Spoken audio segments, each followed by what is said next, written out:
Hello students, कैसे हैं आप सब। उम्मीद करता हूँ आप सब अच्छे से होंगे। आज का टॉपिक हमारा वो चलेगा आज प्रेजेंट डेफिनेट टेंस। ठीक है, अब तक जो काम किया आपने, अब तक तो खाली सिंपल वाक्य चल रहे थे। अब यहाँ पर टेंस बनाएंगे अब, ठीक है, जिसमें कुछ काम होता है। अब तक वाले में कुछ काम नहीं हो रहा था। देखते हैं यहाँ पर क्या आ रहा है। अब तक आपने केवल हेल्पिंग वर्ब पढ़ी हैं, जैसे is, am, are, was, were, has, have, had. इन सबको हेल्पिंग वर्ब कहते हैं, हिंदी में कहते हैं सहायक क्रिया। ठीक है, तो इसका प्रयोग कब करते हैं? जब कोई काम नहीं होता है, सिंपल वाक्य होते हैं। जैसे वह डॉक्टर है, टीचर है, घर में था, उसके पास कार है। सब्जेक्ट के बाद दूसरी बात है, इंग्लिश जब बनाते कभी भी तो सब्जेक्ट के बाद में कोई ना कोई क्रिया अवश्य आती है, चाहे तो हेल्पिंग वर्ब आए या फिर आया मैन वर्ब। अब मैन वर्ब का काम चलेगा अब। ठीक है, जैसे देखते हैं यहाँ पर आई एम ए टीचर, मैं एक टीचर हूँ, कुछ काम नहीं चल रहा है यहाँ पर, ये हेल्पिंग वर्ब काम कर रहे हैं यहाँ पर। ये ही वॉज इन हाउस, वह घर में था, यहाँ पर वाज का प्रयोग किया सब्जेक्ट के आगे, यहाँ पर कुछ काम नहीं चल रहा। शी हैज़ ए कार, उसके पास कार है, ये सहायक क्रिया लेगी सब्जेक्ट के आगे, यहाँ पर कुछ काम नहीं हो रहा। देखिए इन वाक्यों में तो कुछ काम था नहीं पीछे। अब जो वाक्य आएंगे उसमें कोई ना कोई काम होगा।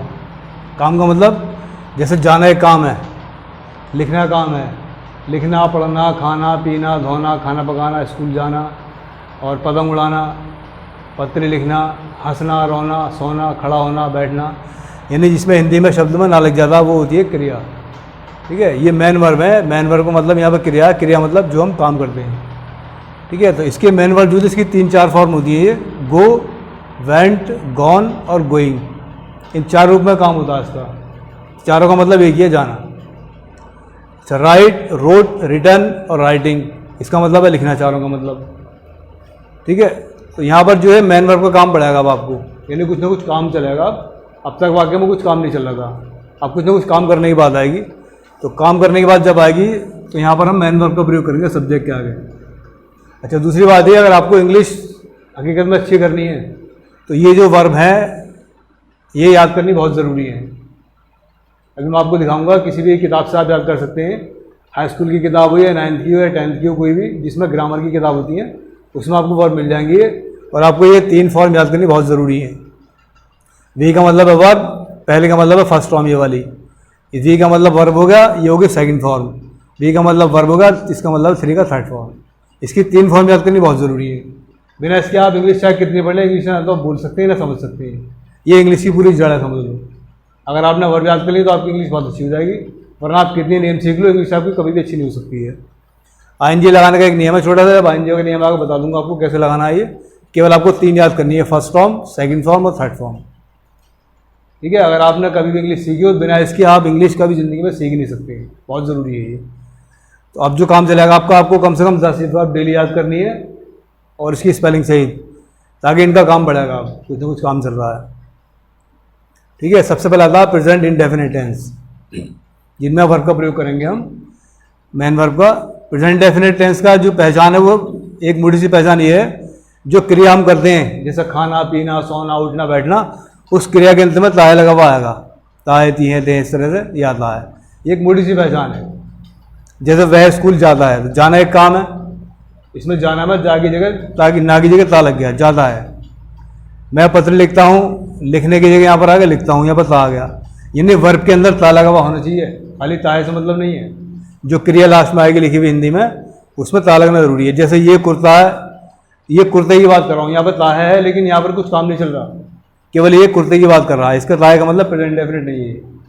वह तोता है, यहाँ भी ताया आ रहा है, लेकिन क्या है यहाँ पर ये भी प्रेजेंट डेफिनेट का वाक्य नहीं है, क्योंकि कुछ काम नहीं चल रहा है यहाँ पर। जैसे गाय सीधी होती है, यहाँ भी गाय कुछ काम नहीं कर रही है, भले इसमें तिया आ जाए, ये भी एक प्रेजेंट डेफिनेट का वाक्य नहीं माना जाएगा। कौवा काला होता है, यहाँ भी ताया आ रहा है, लेकिन ये वाक्य भी प्रेजेंट डेफिनेट का नहीं है, क्योंकि यहाँ पर कुछ काम नहीं हो रहा है। सिंपल वाक्य सभी आ चुके हैं पहले। अगर आप पहली बार इंग्लिश सीखने शुरुआत है तो आपको ये नियम काफ़ी है, इतना ही है। अगर आप पहले से जानते हैं इसमें, तो और आगे जाने के लिए एक सेंस मैं आपको बता रहा हूँ, जिसका सेंस ये है मैन इस प्रेजेंट डेफिनेट का, जब कोई कर्ता किसी काम को करने की जानकारी देता है। हिंदी में वो कुछ भी बोल सकता है, जरूरी है इसके अंदर ता आ जाए, कुछ और भी आ सकता है। जैसे हम अपनी जो देसी भाषा बोलते हैं, जो हमारी बोलियाँ होती हैं आमतौर पर, जैसे हमने बोला हाँ जी स्कूल जावे, वो हाँ जी वो तो रोज स्कूल जावे। स्कूल जावे हमारी देसी भाषा है, किताबी भाषा तो यही है, लेकिन हम जो अपनी आम भाषा बोलते हैं उसमें अपने अपने क्षेत्र के हिसाब से कुछ भी बोल सकते हैं। यहाँ पर केवल ये बताना चाह रहे हैं कि हाँ जी स्कूल जाता है, वो सेंस वही है। लेकिन हिंदी में कुछ भी आ सकता है। यहाँ पर बात हुई है वो तो स्कूल जाता है रोज़, या हम तो रोज़ पतंग उड़ावे हैं। उड़ावे का मतलब यहाँ पर ये वैसे मतलब नहीं है कि आप तेगा ढूंढते फिरो। इस पूरे सेंटेंस का मतलब समझा रहा है कि हाँ यहाँ ये जो सब्जेक्ट जो है ये इस काम को रोज़ करते हैं, पतंग उड़ाने का काम, पतंग उड़ाते हैं रोज़। बिल्ली दूध पी जाते हैं, रात को दूध रख दिया आपने छत पर खुला, बिल्ली रोज़ दूध पी जाते हैं। अपने अपनी क्षेत्र की भाषा में बोलते हैं लोग कि बिल्ली रोज़ दूध पी जाते हैं। तो यहाँ पर जात क्या मतलब भी है, बिल्ली रोज़ दूध पी जाती है। इसी तरह से आपकी जितनी भी क्षेत्रीय भाषाएं, जिस भाषा में आप रहते हो, जिस इलाके में, गाँव में, देहात में, शहर में, वहाँ पर आप केवल ये सेंस पहचाने कि हाँ भाई ये काम, ये सब्जेक्ट कुछ न कुछ काम कर रहा है, केवल इतना पता लग रहा है। ठीक है, हिंदी में लास्ट में कुछ भी आ सकता है। जैसे वो किसी ने हाँ जी स्कूल जाओ नहीं जाते हो, हाँ जी मैं तो रोज स्कूल जाऊँ।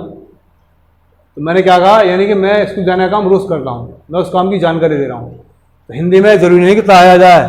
अगर आप पहली बार कर रहे हैं तो आपको इतना ही काफ़ी है, किताब के हिसाब से बनाएंगे आप। लेकिन आप पहले से पढ़ चुके हैं तो आपके लिए ज़्यादा अच्छा रहेगा, इसका सेंस आप पहचान लें। तो कैसा भी वाक्य आपके सामने आएगा आप इंग्लिश बना सकते हैं आराम से। चलिए इसके नियम देख लेते हैं हम, क्या नियम है इसका। इसके अंदर हमें क्या करना होगा, सब्जेक्ट को दो भागों में बांटना होगा अलग अलग। जैसे हैज़ वाले नियम लगाया था पहले, उसमें आई, वी, यू, दे और प्लूरल यानी बहुवचन, ये सब एक तरफ मान लेते हैं इन्हें, और ही, शी सिंगुलर यानी एक वचन मान लेते हैं एक तरफ। दो तरह के ग्रुप बांटेंगे सब्जेक्ट के। अगर इस सब्जेक्ट की बात कर रहे हैं, हम सेंटेंस बना रहे हैं, तो पहले सब्जेक्ट लगाना, सब्जेक्ट के आगे वर्ब की फर्स्ट फॉर्म लगेगी, जो मेन वर्ब आपको दिखाया मैंने भी। उसके बाद जो आता होता वो का मतलब है यहाँ पर ऑब्जेक्ट यानी कर्म। जो मेन वर्ब के आगे आता है उसका नाम ऑब्जेक्ट होता है। इनसे उससे पहले जो मैंने आपको बताया सहायक क्रिया वाला, उनके बाद जो आता है वो होता है कम्प्लीमेंट। जैसे इस हमारी आवाज़ वाजवर के बाद में वो कम्प्लीमेंट कहलाता है, और मेन वर्ब के आगे जो आता है वो कहलाता है ऑब्जेक्ट। अगर एक वचन वाले सब्जेक्ट का इंग्लिश बनाएंगे आप, पहले सब्जेक्ट लगाना है, उसके बाद वर्ब की फर्स्ट फॉर्म आएगी, और वर्ब की फर्स्ट फॉर्म को यहाँ पर हमें बहुवचन का बनाना है। देखिए इस वाली वीडियो में जो है आपको मिल जाएंगे इसके नियम एस एस लगाने के, इसमें देख लीजिएगा आप। तो इस हिसाब से उसके बाद फिर ऑब्जेक्ट आएगा। जैसे हम बात करते हैं, मैं पत्र लिखता हूँ, या सब्जेक्ट में अपनी बात कर रहा हूँ, आई सब्जेक्ट लगा, आई के बाद में हमने यहाँ पर लिखा राइट, वर्ब आ गई, आई राइट ए लेटर बचा, आई राइट ए लेटर। जिसका ध्यान रखना है यहाँ पर, इसमें इस जमान का प्रयोग बिल्कुल नहीं करना आपको। जहाँ पर मैन वर्ब की बात आती है, मैन वर्ब के साथ में किसी भी सेंटेंस में इंग्लिश में कहीं से कहीं तक इजमार नहीं लगाना। जैसे यहाँ पर हूँ आ रहा है तो I am write a letter गलत हो जाएगा, ऐसा कोई सेंटेंस इंग्लिश में होता ही नहीं है। तो केवल यहाँ पर मैन वर्ब की फर्स्ट फॉर्म केवल काम कर जाएगी, दोनों काम यहाँ तक ही लिखता हूँ का। इसके हूँ के लिए इजमार की आवश्यकता नहीं लगाने की। हम स्कूल जाते हैं, हम अपनी बात कर रहे हैं, वी सब्जेक्ट आया, वर्ब आ गई, वी गो टू स्कूल। ये जो टू लगा यहाँ पर, जब भी आप गो की बात करते हैं केवल गो के साथ में टू लगाना, बाकी किसी में टू नहीं लगता है। ठीक है, जब भी जाने की बात करते हैं कहीं पर, ये वहाँ पर टू का प्रयोग करना होता है, इसका हिंदी में कोई मतलब नहीं है। तो केवल यहाँ पर टू का प्रयोग गो के साथ में करना आपको। आप आम खाते हो, सामने वाले को यू कहते हैं, यू ईट, वर्ब आ गई फर्स्ट फॉर्म, क्या बचा, मैंगो बचा। ये सब्जेक्ट होगा, वर्ब ये ऑब्जेक्ट हो गया। वो लोग यानी दूर हैं हमसे, ज़्यादा लोग हैं, सब्जेक्ट मैं आपको बता दूँगा, पिछली वीडियो में देख लीजिएगा आप। तो यहाँ पर दे सब्जेक्ट लगेगा, दे में लगेगा बहुवचन है, ड्रिंक टी, वर्ब आ गई फर्स्ट फॉर्म। लड़के पतंग उड़ाते हैं, लड़के बहुत सारे हो गए, द बॉयज़, वर्ब की फर्स्ट फॉर्म आ गई, द बॉयज़ फ्लाई काइट। अब ये चीज़ अगर यहाँ पर एक वचन सब्जेक्ट का काम करता है, जैसे वह पत्र लिखता है, तो यहाँ पर एक आदमी आएगा, तो ही राइट लिखने के बाद राइट में एस और लगेगा। ठीक है, अगर एक वचन सब्जेक्ट जिनमें का कोई आता है तो वहाँ पर हमें वर्ब में एस लगाना पड़ेगा। राइट्स ए लेटर, वह स्कूल जाती है, शी गोज़ टू स्कूल। अब वो यहाँ पर वर्ब आ गई, इसमें हो की वजह से यस लग रहा है। ठीक है, टू लगेगा ये आगे। रामू आम खाता है, रामू ईट का होगा ईट्स, यहाँ पर यू के साथ में ईट है, लेकिन यहाँ पर जो है ईट्स में एस का प्रयोग किया है, ईट्स मैंगो। सीमा पानी पीती है, सीमा एक वचन है, सीमा ड्रिंक्स वाटर। जितने भी नाम होते हैं वो सब एक वचन ही होते हैं। लड़का पतंग उड़ाता है, द बॉय, एक लड़का है, द बॉय फ्लाइज, वाई को हटाकर आई एस लगा यहाँ पर। ये इसका नियम आप देख लेना, उस वीडियो में मिल जाएगा। उसी नियम से यहाँ पर आपको एस का प्रयोग करना है। ये लीजिए स्टूडेंट्स, ये आपकी एक्सरसाइज है, ये आपको बना के देखनी है अभी। ठीक है, सेंटेंस लिखे हुए इसके अंदर, ये मैं आम खाता हूँ, हम पतंग उड़ाते हैं, लड़का स्कूल जाता है, लड़की गाना गाती है, लड़के पानी पीते हैं, बंदर पेड़ पर चढ़ता है, आप पत्र लिखते हो, तुम अखबार पढ़ते हो, वे चाय पीते हैं, हम लोग रात को सोते हैं, रामू घंटी बजाता है, शीला कपड़े धोती है, पिताजी दफ्तर जाते हैं, स्कूल कौन जाता है, पानी कौन पीता है, कौन पतंग उड़ाता है, मुझे अंग्रेज़ी आती है, आपको उर्दू आती है, हमें पढ़ना आता है, यह सड़क दिल्ली को जाती है। वर्ब आगे लिखी है इसकी। ठीक है, मैं आपको बता देता हूँ, जहाँ ये जो 14 नंबर पे सेंटेंस स्कूल कौन जाता है, इसके अंदर सब्जेक्ट लगेगा हु। सबसे पहले सब्जेक्ट आएगा, एक आदमी इसलिए कौन के साथ में लगेगा हु गोज़ टू स्कूल। पानी कौन पीता है, इसके अंदर भी सब्जेक्ट सबसे पहले हुआ आएगा, उसके बाद वर्ब आएगी। अब कौन 16वां वाक्य हमारा कौन पतंग उड़ाता है, यहाँ पर भी सबसे पहले हु का प्रयोग करना है। अब जैसे ये 17वां वाक्य मुझे अंग्रेज़ी आती है, तो आती का मतलब यहाँ पर कोई चल के नहीं आ रहा। जैसे मेरी बहन आती है, मम्मी आती है, चाची आती हैं, तो चल के नहीं आ रहा। ये इससे पता लग रहा है मुझे ये चीज़ मैं जानता हूँ, यानी कि जानने के बारे में नो, तो नो का प्रयोग यहाँ पर करेंगे आती के लिए। आपको उर्दू आती है, यहाँ पर भी नो का प्रयोग करेंगे इसमें। हमें पढ़ना आता है, यहाँ पर भी ये केवल जानकारी की बात है, हाँ ये चीज़ मैं जानता हूँ, इसलिए यहाँ पर नो का प्रयोग करेंगे। यहाँ यह सड़क दिल्ली को जाती है, तो यहाँ पर जो सब्जेक्ट है वो है यह सड़क दिल्ली को जाती है, नहीं सड़क दिल्ली को नहीं जाती है, केवल दिल्ली का मार्ग दिखाती है, लीड करती है, इसलिए यहाँ पर लीड्स टू का प्रयोग करेंगे। इसे बना के दिया, मैं आपको आंसर दिखाऊंगा लास्ट में। तो ये तो चलिए स्टूडेंट, अब एक एक्सरसाइज और बनाते हैं इसकी। जब अपने की बात करते हैं तो किस तरह से बनती है इंग्लिश, ठीक है। जैसे यहाँ पर मैं अपने कपड़े धोता हूँ, अपने बात करूँगा, सब्जेक्ट आएगा, धोने की वर्ब भी है, सबसे पहले वर्ब आएगी, अंत में क्रिया में आ रहा है आई वॉश, अभी अपने कपड़े, इंग्लिश आएगी इसकी माई क्लॉथ्स। वह अपने कपड़े धोता है, ही सब्जेक्ट आ गया, धोने की आगे वॉश, एक वचन में वॉश लगा, यस ही वॉशेज, अपने कपड़े की बनी हिज क्लॉथ्स। इंग्लिश पूरी एक साथ आएगी, यानी सब्जेक्ट के हिसाब से इंग्लिश अपने की बदल जाती है। वह अपने स्कूल जाती है, she goes to her school, अपने स्कूल की इंग्लिश आ गई हर स्कूल। पिताजी अपनी कॉफ़ी पीते हैं, फादर ड्रिंक्स हिज कॉफ़ी, ठीक है, अपने की यहाँ पर ये आ गई है। लड़के अपनी कार चलाते हैं, बॉयज़ ड्राइव देयर कार्स, लड़के अपनी अपनी कारें चलाते हैं, अपनी कार का तो एक ही बात है। कुत्ता अपनी पूंछ लाता है, डॉग वैक्स, वर्ब आ गई है, इट्स टेल। इसका जो तरीका लगाने का, अपने की इंग्लिश अपना बोलो या अपनी बोलो, कुछ भी बोलो, ठीक है। आई वी यू दे बहुवचन के साथ में तो सब्जेक्ट वर्ब लगानी है पहले, फिर इंग्लिश आएगी अपने की, उसका नाम जो भी होगा। और सिंगुलर वाले में सब्जेक्ट लगाना वही, फिर उसके बाद वर्ब की फर्स्ट फॉर्म आएगी, और उसके बाद एस लगा के, जैसे अभी मैंने आपको बताया, बाद में इंग्लिश आएगी अपने की। जो लाइन खींचे इसका मतलब है कि ये शब्द यहाँ पर दोबारा लिखे हुए हैं, ठीक है। अधिकतर बच्चों को तो पता हो, जिनको पता नहीं उनको बता रहा हूँ मैं। यहाँ पर इसका मतलब ये है कि ये शब्द यहाँ पर दोबारा लिखे हुए हैं। इंग्लिश अपने की लगानी कैसे होती है, अगर आई सब्जेक्ट की बात करते हैं तो अपने के लिए माई का प्रयोग करेंगे। हिंदी में चाहे उसे अपना कह दो, अपनी कह दो या अपने कह दो। मैं अपने स्कूल जाता हूँ, मैं अपनी कार चलाता हूँ, मैं अपने पिताजी के साथ जाता हूँ, सबका मतलब एक ही है।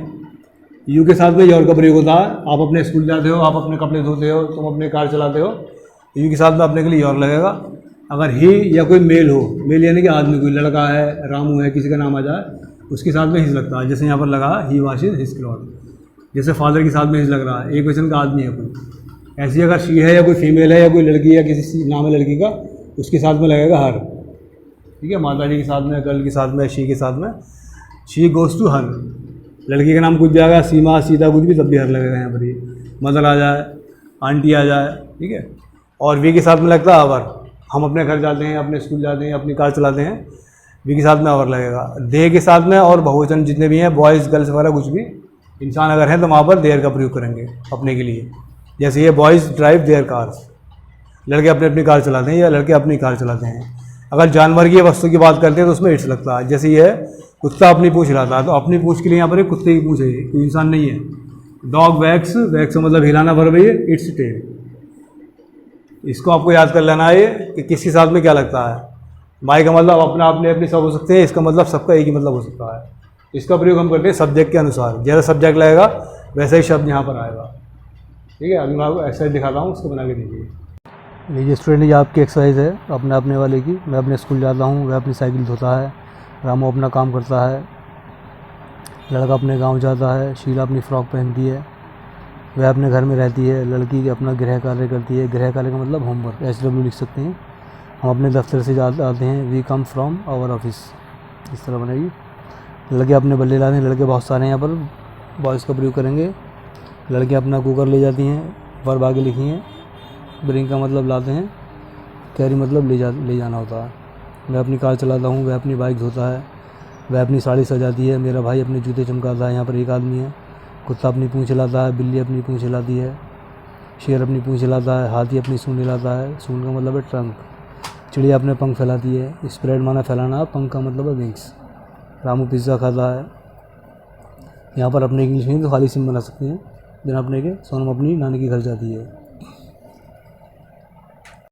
लीजिए स्टूडेंट, ये आपकी पहली आंसर की है। मैं आम खाता हूँ, आई ईट मैंगो। हम पतंग उड़ाते हैं, वी फ्लाई काइट। लड़का स्कूल जाता है, बॉय गोज़ टू स्कूल। लड़की गाना गाती है, गर्ल सिंग्स ए सॉन्ग। लड़के पानी पीते हैं, बॉयज़ ड्रिंक वाटर। बंदर पेड़ पर चढ़ता है, monkey climbs up the tree. Climb के साथ में आपका प्रयोग करना चाहिए। आप पत्र लिखते हो, यू राइट ए लेटर। तुम अखबार पढ़ते हो, यू रीड न्यूज़पेपर। वे चाय पीते हैं, दे ड्रिंक टी। हम लोग रात को सोते हैं, we sleep at night. Ramu घंटी बजाता है, Ramu rings the bell. Sheela कपड़े धोती है, शीला वॉशेस क्लॉथ्स। पिताजी दफ्तर जाते हैं, father goes to office. School कौन जाता है, हु गोज़ टू स्कूल। पानी कौन पीता है, हु ड्रिंक्स वाटर। कौन पतंग उड़ाता है, हु फ्लाइज काइट। मुझे अंग्रेज़ी आती है, आई नो इंग्लिश। आपको उर्दू आती है, यू नो उर्दू। हमें पढ़ना आता है, वी नो टू रीड। यह सड़क दिल्ली को जाती है, this road leads to Delhi. लीजिए स्टूडेंट, ये आपके आंसर की है, अपने अपने वाले की। मैं अपने स्कूल जाता हूँ, आई गो टू माई स्कूल। वह अपनी साइकिल धोता है, ही वॉशेज हिज साइकिल। CYCLE आएगा इसका। रामू अपना काम करता है, रामू डज हिज वर्क। लड़का अपने गांव जाता है, boy goes to his village. Sheela अपनी फ़्रॉक पहनती है, शीला वियर्स हर फ्रॉक। वह अपने घर में रहती है, she lives in her house. लड़की अपना गृह कार्य करती है, girl does her homework. HW लिख सकते हैं। हम अपने दफ्तर से आते हैं, we come from our office. लड़के अपने बल्ले लाते हैं, the boys bring their bats. लड़कियां अपना कुकर ले जाती हैं, the girls carry their cookers. वे अपने अपने बस्ते चुराते हैं, दे स्टील देयर बैग्स। मैं अपनी कार चलाता हूँ, आई ड्राइव माई कार। वह अपनी बाइक धोता है, ही वॉशेज हिज बाइक। BIKE आएगा बाइक का। वह अपनी साड़ी से चलती है, शी डेकोरेट्स हर साड़ी। साड़ी का मतलब SAREE लिखेंगे यहाँ पर, हिंदी का वर्ड है, सेम आएगा। मेरा भाई अपने जूते चमकाता है, my brother shines his shoes. SHOES आएगा शूज़ का। कुत्ता अपनी पूंछ हिलाता है, the dog wags its tail. बिल्ली अपनी पूंछ हिलाती है, the cat wags its tail. शेर अपनी पूंछ हिलाता है, the lion wags its tail. हाथी अपनी सूंड हिलाता है, the elephant wags its trunk. Trunk बोलेंगे इसे। चिड़िया अपने पंख फैलाती है, the bird spreads its wings. Ram pizza खाता है, यहाँ पर राम बिना अपने वाला सेंटेंस ऐसे बन जाएगा, राम ईट्स पिज़्ज़ा। सोनम अपनी नानी के घर जाती है, Sonam goes to her grandmother's house. तो आज की वीडियो में इतना ही।